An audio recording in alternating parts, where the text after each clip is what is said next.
We're not the aggressors. It is the People's Republic of China who is sending all the planes and ships.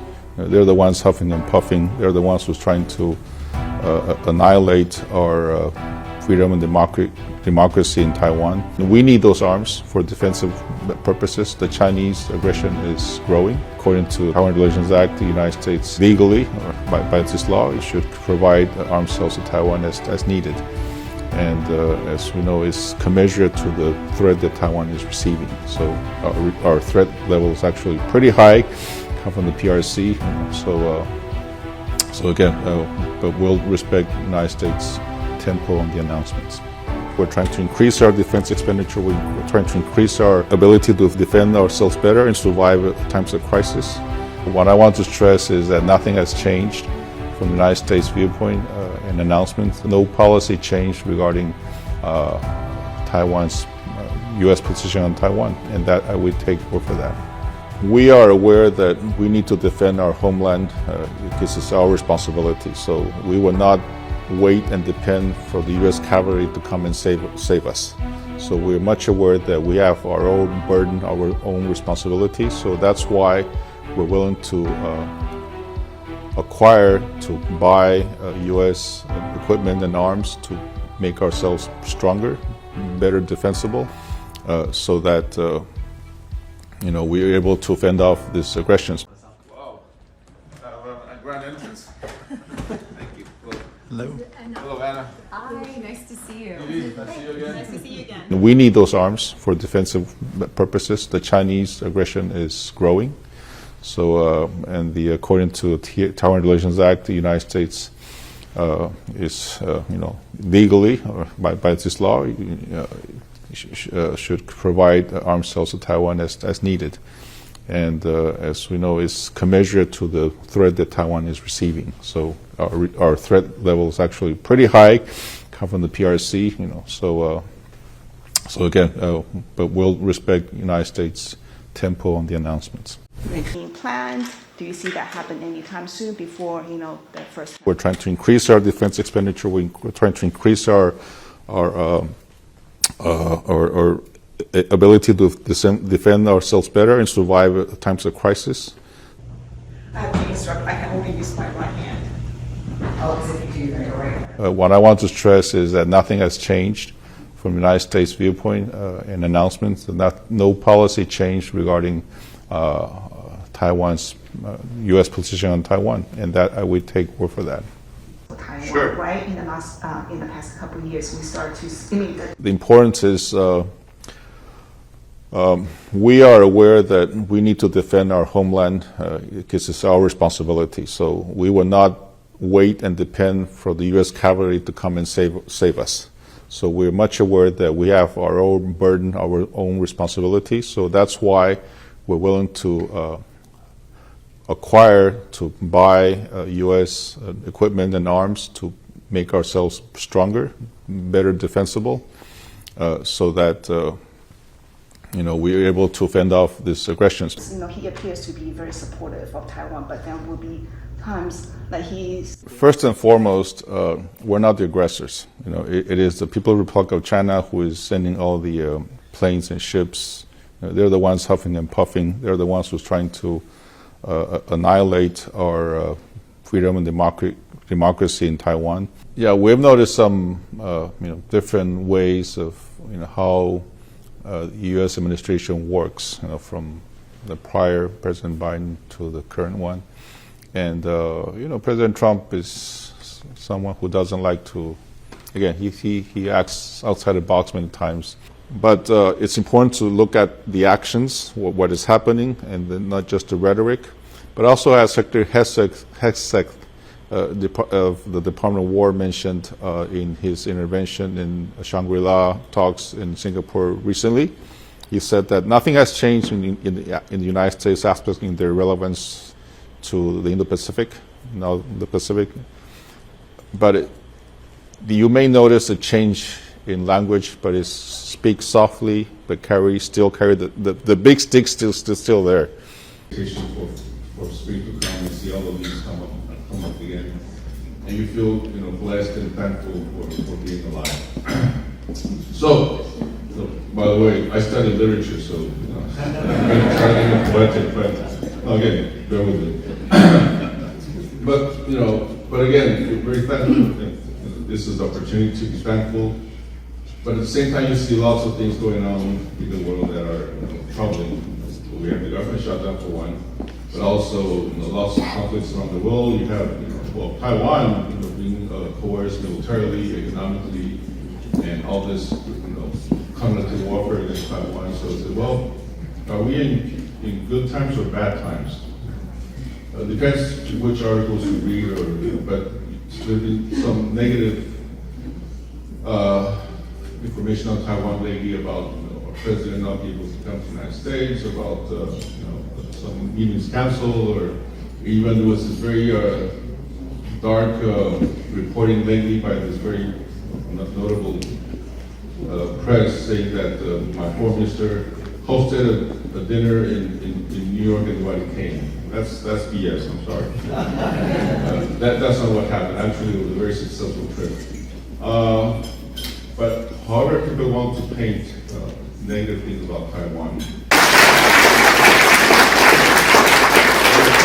where was the last time the President of the United States, the Secretary of State, the Secretary of War, the Secretary of Commerce, the Secretary of Treasury, even the Secretary of Agriculture of the United States spoke positive things about Taiwan in a matter of a month or so, right?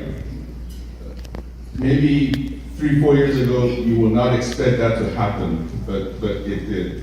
So I think we are in very good times for Taiwan, projecting not only in the United States but around the world.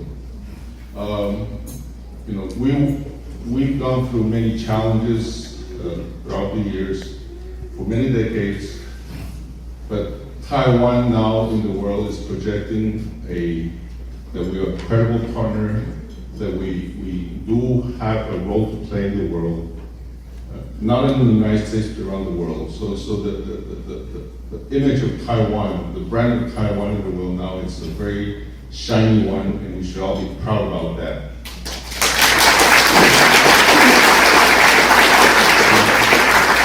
There may be people trying to paint a stark image of Taiwan or a stark future for Taiwan that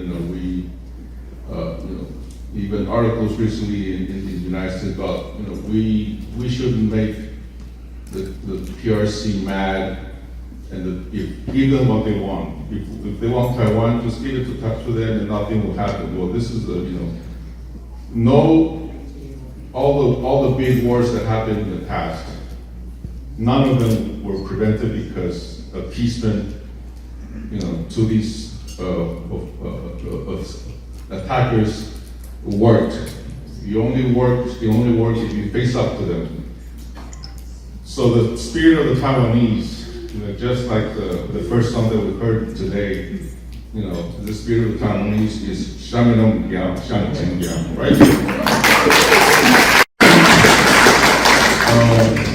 But again, we face a lot of challenges, not because all things are good. Doesn't mean that we're not facing very difficult challenges. The People's Republic of China is doing all it can. They're being it's a very powerful adversary, and they're trying all they can to take what we have, which is a bright, flourishing democracy where people are able to do and speak their minds, and we will do all that we can to prevent that from happening.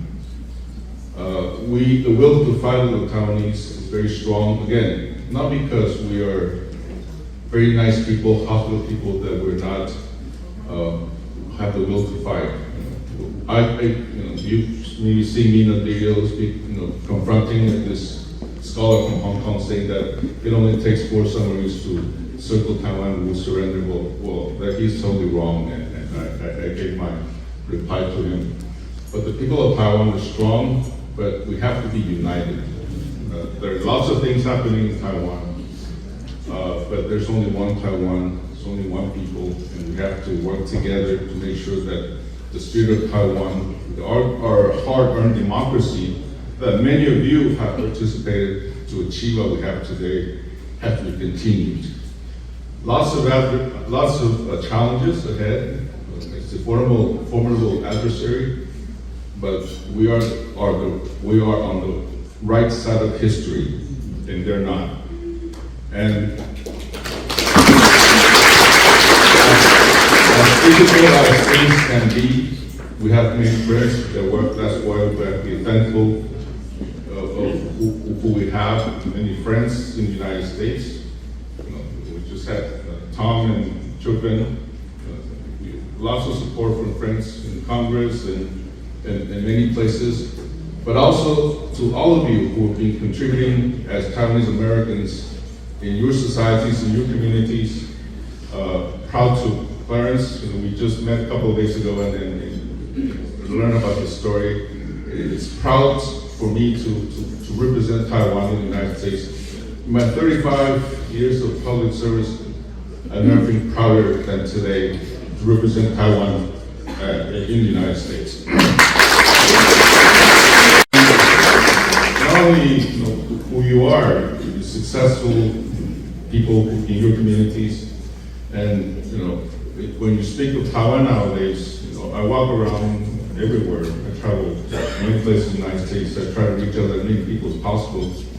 And this flag, US-Taiwan flag that I carry, more and more people identify where that flag is from. It's Taiwan. Yeah, I love Taiwan. More and more people that I talk to in the streets, in different conferences, in different places, even Alaska, they say, "Oh, I love that flag." So there's a lot to be proud of, and to be a Taiwanese.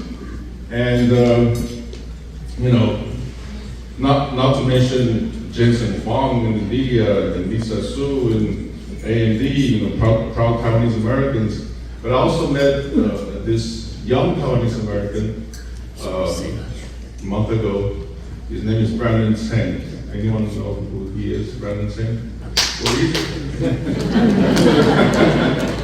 You're reporting. He's the founder, along with his brother, of Shield AI. It's a startup technological tech company. And they're one of the first manufacturers of this pilotless fighter jet. And he's a proud Taiwanese American along with his brother. So there's a lot to be proud of being a Taiwanese American. Again, I feel proud to, along with my wife Karen, to represent you in the United States. And let's work together. There's a lot to be proud of. Thank you very much.